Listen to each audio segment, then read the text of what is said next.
Assalamualaikum warahmatullahi wabarakatuh. Bertemu kembali dengan Ibu Susan Sutomo di mata pelajaran matematika. Matematika asik. Oke, kita masuk ke modul pembelajaran ketiga di materi persamaan dan fungsi kuadrat. Sebenarnya kalau di pertemuan e-learning kita masuk ke pertemuan ke-9 ya. Tapi untuk persamaan dan fungsi kuadrat kita masuk ke modul ketiga. Nah, untuk hari ini kita akan membahas mengenai persamaan kuadrat yang akar-akarnya diketahui. Kalau minggu kemarin kita sudah membahas mengenai cara menyelesaikan persamaan kuadrat dengan cara memfaktorkan, dengan cara rumus ABC. Lalu kita juga sudah membahas mengenai diskriminan ya. Dan banyak lagi, silahkan kalian pelajari ya. Lanjut kita ke materi, menyusun persamaan kuadrat yang akar-akarnya diketahui. Mari kita cermati kembali bagaimana cara menyelesaikan persamaan kuadrat dengan cara memfaktorkan. Nah, kita sudah punya nih persamaan kuadratnya. Ini persamaan kuadrat ya. Maka kita harus mencari akar-akarnya. Dengan cara seperti apa? Kita lihat bilangan yang di belakang. Konstantanya. Konstantanya adalah positif 2. Maka kita tulis di sini 2.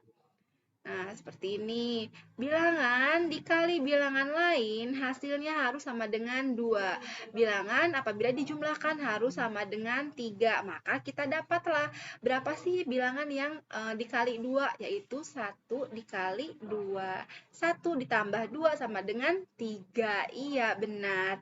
Maka kita tuliskan di sini X ditambah 1 tutup kurung X ditambah 2 tutup kurung sama dengan 0. Nah, berarti ini boleh kesalahan nih. Berarti ini positif, ini positif. Ini juga positif ya. Maka di sini hasilnya adalah negatif. Nah, seperti apa sih X tambah 1, X tambah 2? Maka terus kembali nih, X tambah 1 sama dengan 0 atau X tambah 2 sama dengan 0 ya. X sama dengan, ini pindah ruas nih, positif menjadi negatif 1. Yang ini juga sama, X sama dengan negatif 2. Maka akar-akarnya didapat adalah negatif 1 dan negatif 2. Ini contoh soal apabila kita mengetahui persamaan kuadratnya. Tapi apabila kita dibalik nih, contohnya kita yang tahu itu akar-akarnya aja. Akar-akarnya itu adalah X sama dengan negatif 1 atau X sama dengan negatif 2. Maka kita cari dengan cara seperti ini. Dalam kurung X dikurangi 1 tutup kurung, dalam kurung lagi X dikurangi 2, tutup kurung. Nah, seperti ini sama dengan 0. Maka kita cari X dikali X sama dengan X kuadrat. X dikali negatif 2 sama dengan negatif 2X. Lalu negatif X dikali X sama dengan negatif X. Negatif 1 dikali negatif 2 sama dengan positif 2, sama dengan 0. X kuadrat. Negatif 2X dikurangi X sama dengan berapa? Iya, jadi dijumlah ya. Sama dengan positif 3X, lalu di sini hasilnya adalah positif 2, sama dengan 0. Nah, seperti ini. Jadi kita sudah mengetahui ya, apabila kita mendapatkan soal yang awalnya persamaan, berarti kita harus cari akar-akarnya. Nah, apabila dibalik, kita mendapatkan soal yang hanya akar-akarnya, berarti kita harus cari atau ubah soal tersebut ke dalam bentuk persamaan. Paham ya? Oke, di sini kita bisa lihat lagi. Jadi, jika X1 dan X2 adalah akar-akar persamaan kuadrat dari AX kuadrat ditambah BX ditambah C sama dengan 0, maka X sama dengan X1 atau X sama dengan X2 yang tadi Ibu jelasin ya sama kalian ya. Nah, terus di sini susunlah persamaan kuadrat yang akar-akarnya 3 dan negatif 5. Nah, seperti ini ya. Tinggal dibuat persamaannya aja. Ini tinggal dikali pelangi seperti itu. Sekarang yang B, negatif akar 5 dan akar 5. Nah, ini tinggal dikali silang aja ya. Dengan persamaannya ini seperti ini. Sudah bisa ya, Ibu sudah jelaskan. Ini yang C jawabannya. Lanjut kita ke menyusun persamaan kuadrat jika akar-akarnya diketahui mempunyai hubungan dengan akar-akar persamaan kuadrat lainnya. Jika suatu persamaan kuadrat diketahui, maka kita dapat menyusun persamaan kuadrat baru yang akar-akarnya saling berhubungan dengan akar-akar persamaan tersebut. Adapun caranya antara lain dengan memakai rumus jumlah dan hasil kali dengan teknik substitusi. Seperti apa sih? Nah, kita langsung aja nih ke contoh soal ya. jika X1 dan X2 adalah akar-akar persamaannya X kuadrat ditambah 2X ditambah 3 sama dengan 0. Susunlah persamaan kuadrat baru yang akar-akarnya 3X1 dan 3X2. Cara menyusunnya seperti apa? Kita lihat kembali, ingat kembali rumus-rumus jumlah dan hasil kali akar. Ya, rumus jumlah dan hasil kali akar itu di pertemuan kemarin. Nah, ini seperti ini. Alfa ditambah beta. 3X1 ditambah 3X2 itu adalah soalnya sama dengan, kebetulan ini ada X-nya nih. Ini X-nya dan ini juga 3 sama, maka kita bisa keluarkan. 3 dalam kurung X1 ditambah X2 sama dengan 3 negatif 2 per 1. Kayak gitu ya. Negatif 2 ini dari mana? Negatif 2 dan 1 ini dari mana? Dari sini. Ini B dan satunya itu adalah A. Nah, itu rumus, ada kan rumusnya di modul kedua kemarin? Apabila penjumlahan itu menjadi negatif B per A. Nah, seperti itu. Maka hasilnya adalah negatif 6.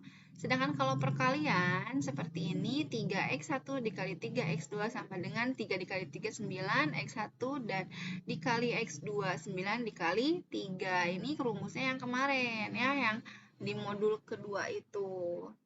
Oke, lanjut kita ke jadi persamaan kuadrat baru yang dinyatakan adalah X kuadrat ditambah 6X ditambah 27. Nah, dari sini ya. Ini adalah B-nya. Dan ini adalah B-nya, kayak gitu. X kuadratnya itu adalah A, tetap ya. Oke, dengan teknik substitusi. Nah, sekarang dengan teknik substitusi ya. Kalau tadi kita dengan teknik apa? Memakai rumus jumlah dan hasil kali akar. Memakai jumlah dan hasil kali akar. Berarti kalian harus melihat lagi modul kedua kemarin. Ya. Nah, sekarang dengan teknik substitusi seperti apa nih? Dengan teknik substitusi, alfa sama dengan 3, X1 sama dengan X1 sama dengan alfa per 3. Betanya sama dengan 3, X2. X2 sama dengan beta per 3. Dapat disubstitusikan ke X2 ditambah 2X ditambah 3 sama dengan 0. Ini soalnya ya. Dalam kurung, nah berarti kita tinggal substitusin aja nih. X kuadratnya berapa? Alfa per 3 kuadrat ditambah 2 dalam kurung X-nya berapa nih? Alfa per 3 ya. Sama ditambah 3 sama dengan 0. Nah, alfa pangkat berapa ini?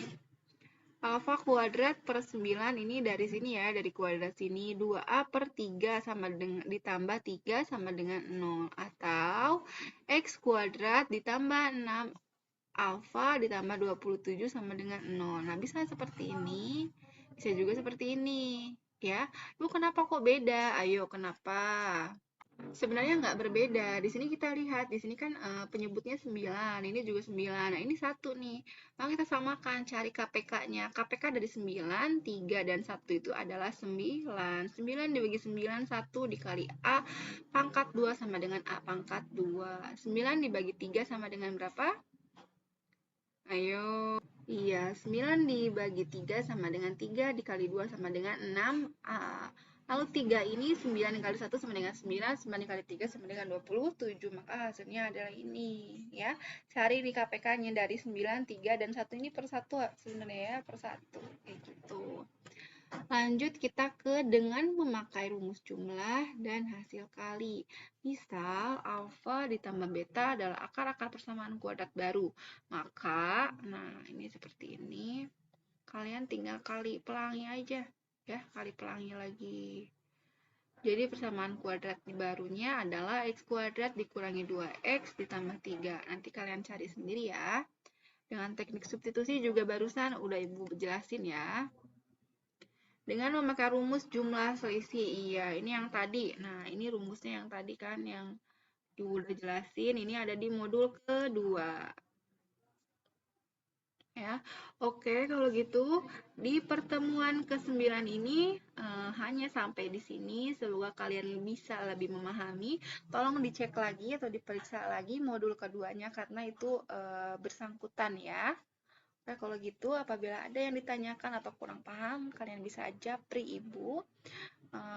Mohon maaf apabila ada salah kata. Wabillahi taufiq wal hidayah. Wassalamualaikum warahmatullahi wabarakatuh.